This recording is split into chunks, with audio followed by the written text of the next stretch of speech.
আসসালামু আলাইকুম রহমতুল্লাহ। আমি লিজা আক্তার আমাদের ইউটিউব চ্যানেল থেকে জানাচ্ছি আপনাদের সবাইকে স্বাগতম। আজকের ভিডিওতে আমি আলোচনা করব চিতা গাছ বা চিত্রক গাছের উপকারিতা নিয়ে। প্রিয় দর্শকবিন্দু, চিত্রক গাছের উপকারিতা জানতে সম্পূর্ণ ভিডিওটি না টেনে মনোযোগ দিয়ে দেখুন। চিত্রক গাছ মূলত একটি ঔষধি গুল্ম জাতীয় উদ্ভিদ যা আয়ুর্বেদিক এবং তান্ত্রিক চিকিৎসায় গুরুত্বপূর্ণ ভূমিকা রাখে। এর মূল ও পাতা বিভিন্ন শারীরিক সমস্যা সমাধানে ব্যবহার করা হয়। চিত্রক গাছের প্রধান উপকারিতা হল হজম ও পেটের সমস্যা। এর মূল পরিপাকতন্ত্রকে শক্তি বাড়াতে এবং গ্যাস্ট্রিকের সমস্যা সমাধানে খুবই কার্যকরী।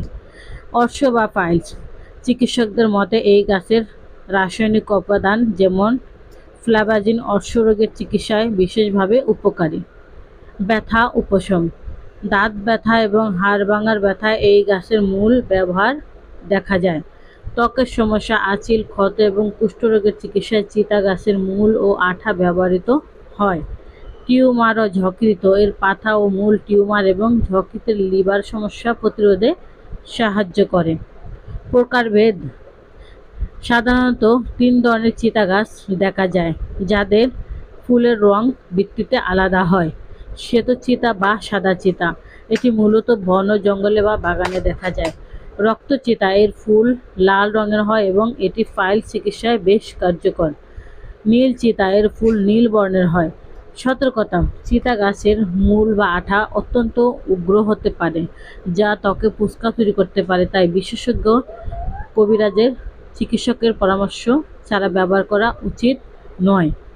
আমরা আয়ুর্বেদ চিকিৎসা দিয়ে থাকি।